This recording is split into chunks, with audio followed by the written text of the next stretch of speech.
Welcome back to my YouTube channel. Thank you so much অদ্ভুত গল্পে আমাদের সাথে থাকার জন্য। তো আজকে হচ্ছে দেখতে দেখতে চলে আসলাম 20 নম্বর এপিসোডে। তো আজকের 20 নম্বর এপিসোড খুবই স্পেশাল হতে চলেছে। কারণ স্পেশাল এই জন্য হতে চলেছে কারণ অদ্ভুত গল্প আপনারা সবাই জানেন, অদ্ভুত গল্প কখনো মানুষকে হতাশা করে না। কারণ এখানে মানুষের জীবনে ঘটে যাওয়া সত্যিকারের ভৌতিক ঘটনা শোনানো হয়।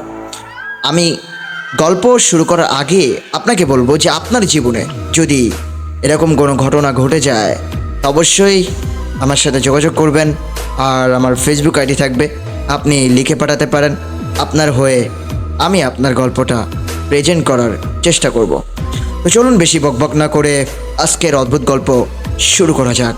20 নম্বর এপিসোড। আজকের গল্প বলবো একটা মেয়ের কাছ থেকে লেখা, ওই মেয়ের জীবনে ঘটে যাওয়া একটা গল্প। আসলে ভিডিও করার আগেই আমি পড়ে নিয়েছি গল্পটা হচ্ছে, মেয়েটার নাম হচ্ছে জাকিয়া। মেয়েটা শহরের পর থাকতো, একটা ফ্ল্যাটের ভিতরে থাকতো শহরের পর। তার স্বামী ইলেকট্রনিক কোম্পানিতে চাকরি করতো।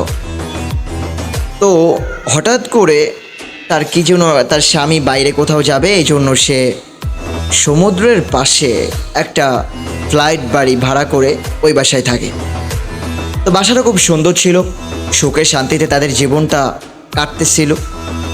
তো হঠাৎ করে একদিন তার হাজব্যান্ড তাকে বলে, দেখো আমি তো অস্ট্রেলিয়ায় যাব একটা কাজের জন্য, তো তোমাকে কিন্তু এই বাড়ি একা একা থাকতে হবে। তো যাই হোক, ও খুবই হ্যাপি। আর তাছাড়া ওর আগেও একা একা থাকার অভ্যাস ছিল। তো এটা নতুন কোনো তার কাছে কোনো বিষয় ছিল না, সে একা একা থাকতে রাজি হয়ে যায়। তো তাকে বলে যে আমি ঘুরতে যাওয়ার আগে তোমাকে একটা ট্রিট দিব, তোমাকে এক জায়গায় ঘুরতে নিয়ে যাব, একটু হাঁটতে নিয়ে যাব। তো তাই বলে তার স্বামী বাসা থেকে বের হয়ে গেল। সে কিন্তু একা একা থাকতে শুরু করলো। এবং আরেকটা বিষয় ছিল, ওই যে বাসাটা নতুন বাসা নিয়েছিল, সেই বাসার বেলকনিতে মানে সব কিছু দেখা যেত, সমুদ্র দেখা যেত, অনেক সুন্দর আবহাওয়া থাকতো। ঠিক আছে, যখন মন খারাপ থাকতো এই বেলকনিতে বসে থাকতো জাকিয়া। তো তার স্বামী হঠাৎ করে বাসায় আসে একটা প্যাকেট হাতে নিয়ে, একটা ব্যাগ হাতে নিয়ে, শপিং ব্যাগ আছে না ওই ব্যাগ। তো বলছে যে তুমি তো শপিং ব্যাগ নিয়ে আসছো, শপিং ব্যাগের ভিতরে কি জানতে পারি? তো তার হাজব্যান্ড বলে যে অবশ্যই জানতে পারো, দেখো তুমি জানার কি আছে, তুমি খুলে দেখো কি আছে। এখন খুলে দেখে যে তার ভিতরে একটা লাল টকটকে একটা শাড়ি। দেখেন, এটা কিন্তু প্রত্যেকটা মেয়ের জীবনে এটা খুশির সংবাদ যে তার স্বামী যখন তার জন্য কিছু নিয়ে আসে, এটা তার জন্য অনেক বড় হ্যাপিনেস। ঠিক আছে, তো সেদিন জাকিয়াও খুব খুশি ছিল, জাকিয়া খুবই হ্যাপি ছিল। তো জাকিয়া খুব খুশি মনে শাড়িটা বের করলো, বের করে দেখতেছে এপিট ওপিট, দেখতেছে যে শাড়িটা কেমন হয়েছে। তো তার স্বামী হঠাৎ করে তাকে বলে উঠলো, জাকিয়া এই শাড়িটা আসলে আমি নিয়ে আসিনি, আমার অফিসে একটা মেয়ে চাকরি করে, ওই মেয়ে শাড়িটা তোমার জন্য গিফট করেছে। তো মেয়েটার নাম ছিল কাকুলি। তো এর আগে জাকিয়া কিন্তু শুনেছিল কাকুলির কথা। কাকুলি নাকি আমার স্বামীকে অনেক কয়েকবার প্রপোজ করেছে, তার সাথে অনেক সম্পর্ক করার চেষ্টা করেছে। শুধু আমার স্বামীর চাকরিজীবী মেয়েকে পছন্দ করতো না, এই জন্য তাকে ইগনোর করতো, তাকে তার প্রস্তাবে তিনি রাজি হন নাই।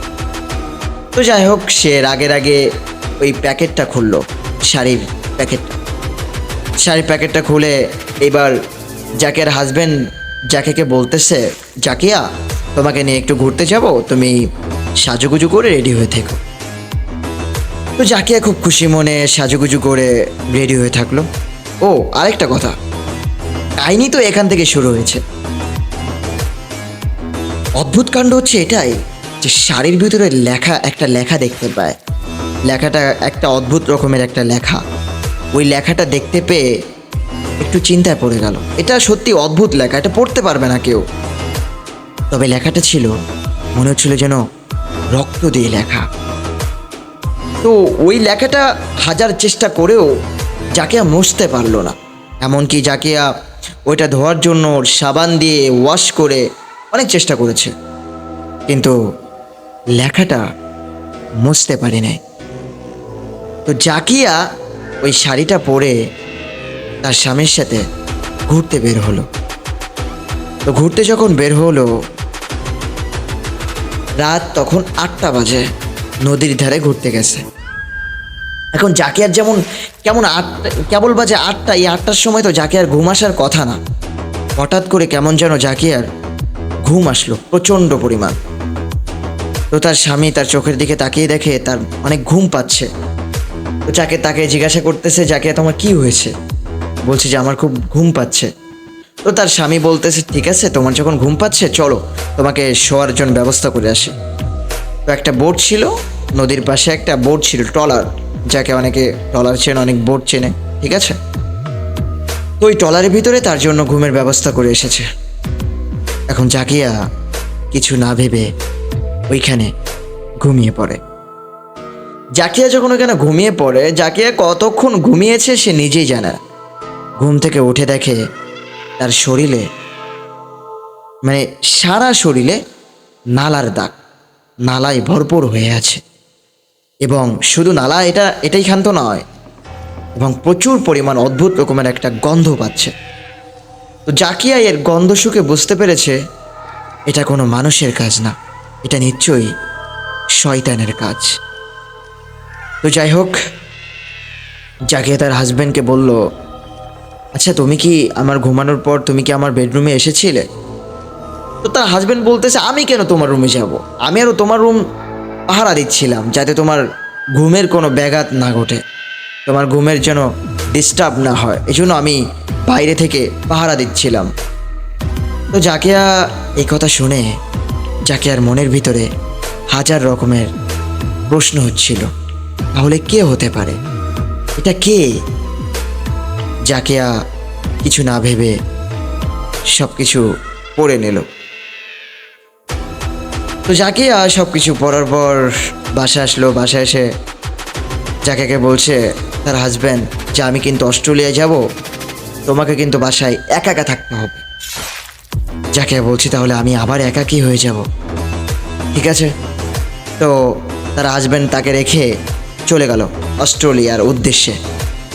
সেদিন আবার অস্ট্রেলিয়ার ফ্লাইট রাত 1টার দিকে। এখন সে রাত 1টার ফ্লাইটে চলে গেছে। তো জাকিয়া আবার একাকী হয়ে গেল। জাকিয়া কিন্তু আবার তার পরীক্ষা হচ্ছিল ভার্সিটিতে, পরীক্ষার জন্য প্রিপারেশন নিচ্ছিল, তাকে রাত জেগে জেগে পড়তে হতো পরীক্ষার জন্য।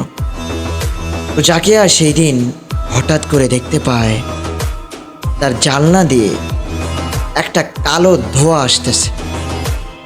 কালো ধোঁয়া আসতেছে, এসে জাকিয়ার সামনে একটা নেকড়ের মতো, তোতা পাখির মতো কেমন তোতা পাখির রূপ নিল। কিছুক্ষণ পর দেখে একটা ভয়ানক পুরুষে রূপান্তরিত হয়ে গেল।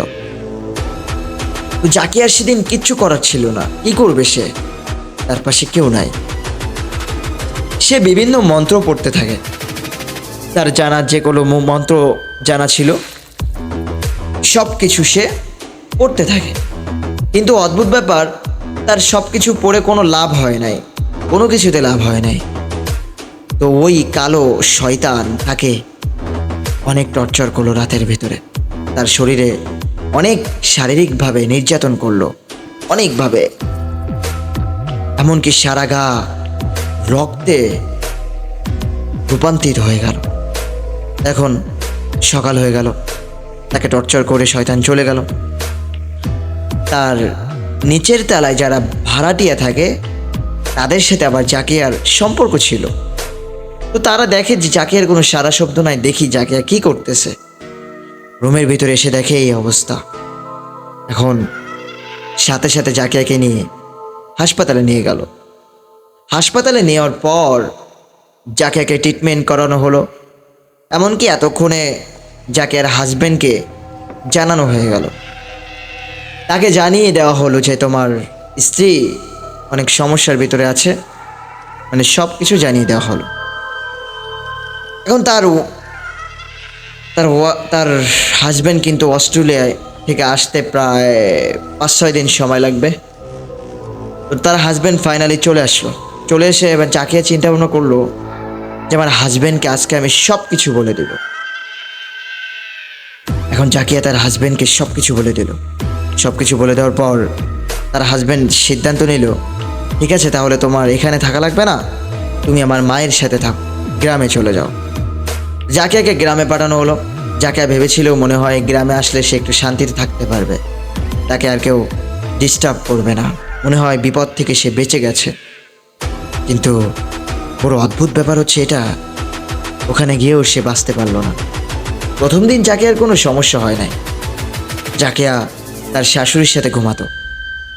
দ্বিতীয় দিন জাকিয়াকে আবার টর্চার করা শুরু হয়ে গেল। জাকিয়ার আবার সে একই অবস্থা হয়ে গেল। তো আবার তাকে পরের দিন সকালে জাকিয়াকে হাসপাতালে নেওয়া হলো। হাসপাতালে নেওয়ার পর দেখা গেল জাকিয়া প্রেগনেন্ট। যখনই জাকিয়া প্রেগনেন্ট হয়, জাকিয়ার মাথায় আবারও অনেক প্রশ্ন ঘুরপাক খাচ্ছে। এটা কি আমার হাজব্যান্ডের বাচ্চা নাকি ওই শয়তানের বাচ্চা? কার বাচ্চা এটা কার বাচ্চা হতে পারে? এরকমভাবে জাকিয়ার মাথায় হাজার রকমের প্রশ্ন ঘুরপাক খাচ্ছে। এখন জাকিয়া তার কিছু না ভেবে তার মায়ের বাড়ি চলে গেল। মায়ের বাড়ি যাওয়ার পর জাকিয়া বিভিন্ন কবিরাজের খোঁজ করতে থাকে, কিন্তু কোনো কবিরাজ পায় না। পেলেও তারা ওই শয়তানের ভয়ে তারা বলে যে আমরা পারবো না। সবাই চলে গেল, সবাই বিদায় নিয়ে হয়ে গেল। হঠাৎ করে একদিন একটা লোক, জাকিয়ার পরিচিত একটা লোক বলে যে একটা কবিরাজ আছে, খুবই পারদর্শী, খুবই নামকরা একটা কবিরাজ।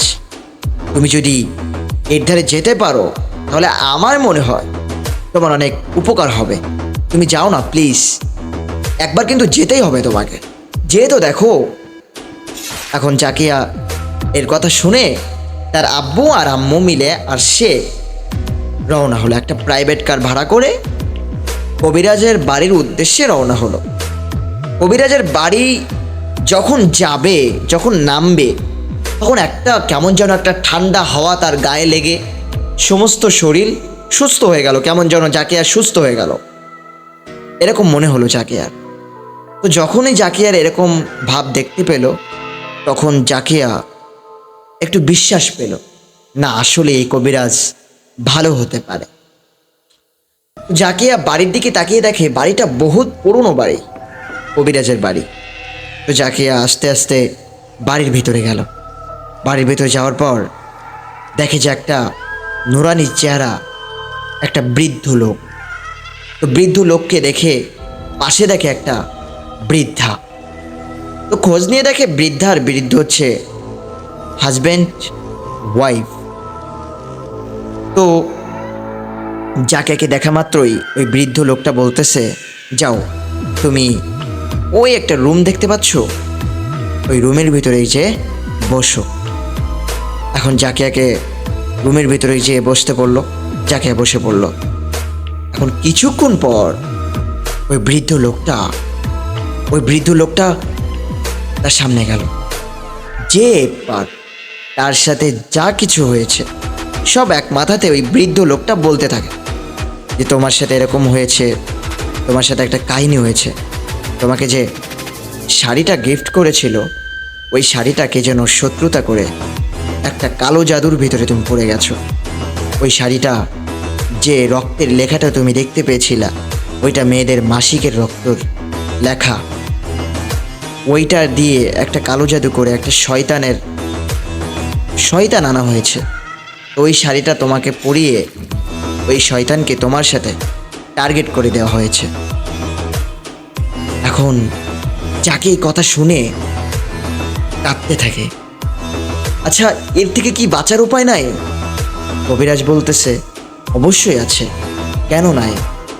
কবিরাজ বলল, আমি অবশ্যই পারবো তোমাকে বাঁচাতে, তবে আমি যেরকমভাবে বলবো তোমাকে সেই রকমভাবে কাজ করতে হবে। তো জাকিয়া বলল, আমি আপনি যেভাবে বলবেন আমি সেরকমভাবেই করব, প্লিজ আমাকে এর থেকে বাঁচান। তো জাকিয়া তাকে অনেক রিকোয়েস্ট করার পর বলতেছে, ঠিক আছে তাহলে আমি তোমাকে একটা নোট করে দিচ্ছি, যা যা আনতে বলবো ঠিক তাই তাই তুমি আনবে। তো জাকের কাছে নোট করে দিল। ওই নোটটা খুলে দেখলো যে অনেক কিছু আছে তার সাথে।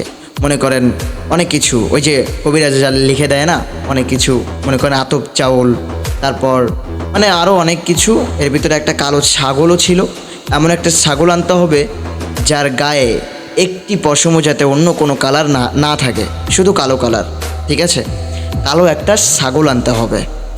তো যাই হোক, জাকিয়া কথা শুনে ঠিক মঙ্গলবারে সন্ধ্যা হওয়ার আগে আবার ওই কবিরাজের এখানে চলে গেল। তো তাকিয়ে দেখলো যে কবিরাজ মনে মনে কি যেন পড়তেছে, ঠিক আছে? তো জাকিয়া আর বুঝতে বাকি রইল না যে মুসলমানের যে কোরআন আছে ওই কোরআন শরীফ পড়তেছে, কোরআনের বিভিন্ন আয়াত পড়তেছে। তো যাই হোক, কোরআন পড়ার পর, বিভিন্ন আয়াত পড়ার পর আতপ চালে ফু দিয়ে কেমন যেন মিনমিন করে কি পড়তেছে, আর জাকিয়া বুঝতে পারতেছে যে একটা কালো ধোঁয়া নেমে এসেছে, ছটপট ছটপট করতেছে, চিল্লাচ্ছে, ছাদের ওপর আছে। তো ওই ছাদের ওপর এই কালো ধোঁয়াটাকে আনার জন্য কবিরাজ অনেকভাবে চেষ্টা করতেছে। ওদিকে তাকিয়ে দেখে ওই কালো ধোঁয়াটা ছটপট ছটপট করতেছে। তো যাই হোক, এক পর্যায়ে ওই কালো শয়তানটাকে সামনে আনলো, এসে তাকে ইশারা দিচ্ছে যে তুমি ওই গণ্ডির ভিতরে আসো, অনেক জোর করতেছে। ফাইনালি গণ্ডির ভিতরে চলে আসলো। এখন কবিরাজ জিজ্ঞাসা করতেছে, কেন তুমি এই মেয়েটাকে ক্ষতি করতেছ? বলো, কেন তুমি এই মেয়েটাকে কেন এত ক্ষতি করতেছ? কি দোষ করেছে এই মেয়ে? তখন ওই যে ভূত, মানে যে শয়তান, সে বলতেছে যে মানে সে একটা অদ্ভুত রকমের শয়তান। সে ভাবে নিজেই ভগবান, সে নিজেই আল্লাহ, নিজেই সব কিছু, নাউজুবিল্লাহ, ঠিক আছে? মানে একটা মুশরিক। এখন সেই কবিরাজ বলতেছে যে তুমি এখান থেকে চলে যাও। বলে আমি যাব না। বলে কেন যাবি না? বলে যে ওর সাথে পাঙ্গা নাই, কবিরাজের সাথে। বলে যে তুমি যদি আমার থেকে শক্তিশালী হয়ে থাকো তাহলে আমাকে মেরে দেখাও, আর আমি যদি তোমার থেকে শক্তিশালী হই তাহলে আজ তোমাকে মারবো। আহ আহ আহ আহ আহ আহ এই বলার পর কবিরাজ কি যেন মিনমিন করে কি পড়লো। পড়ার পর ওকে ঠাস করে ছাগল ছিল, ওই ছাগলের ভিতরে ওকে প্রবেশ করালো। ছাগলের ভিতরে যখন প্রবেশ করালো, ছাগলটা দেখলাম মানে ভিন্নভাবে যে ডাক দেয় ওই ডাকের চেয়ে অন্যরকম ডাক দিচ্ছে। ওর সাথে সাথে ওই ছাগলটাকে ধরে মুখে কাপড় বেঁধে আল্লাহু আকবার বলে ছাগলটাকে জবাই দিয়ে দিল। ছাগলটাকে জবাই দেওয়ার পর তারপর একটা গোলাপ জল ছিল, গোলাপ জল ওই মেয়েটাকে জাকিয়াকে খাইতে বলে। খাওয়ার সাথে সাথে ওর পেটের ভিতরে যে বাচ্চা ছিল ওই বাচ্চাটা ডেলিভারি হয়ে যায়। ডেলিভারি হয়ে যাওয়ার সাথে সাথে ওই বাচ্চাটা একটা কালো ধোঁয়া শয়তান ওই বাচ্চাটাকেও মেরে ফেলে, পুড়িয়ে দেয়। তো যাই হোক, তারপর সেদিন থেকে জাকিয়া মুক্ত হয়ে গেল। জাকিয়া এখন 2 সন্তানের মা। জাকিয়ার সংসার এখন ভালোই চলতেছে। এখন জাকিয়া মুক্ত হয়ে গেল। তো আজকের এপিসোড কেমন লাগলো অবশ্যই কমেন্ট করে জানাবেন। আর অদ্ভুত গল্প অবশ্যই শুনতে ভুল করবেন না। আর পরবর্তী এপিসোড পাওয়ার জন্য চ্যানেলটা সাবস্ক্রাইব করে পাশে থাকা বেল বাটন চেপে আমার সাথেই থাকবেন। আশা করি অদ্ভুত গল্পের আপনি একজন ফ্যামিলি মেম্বার হয়ে যাবেন। তো এখনই বিদায় নিচ্ছি, ভালো থাকবেন সবাই, বাই বাই।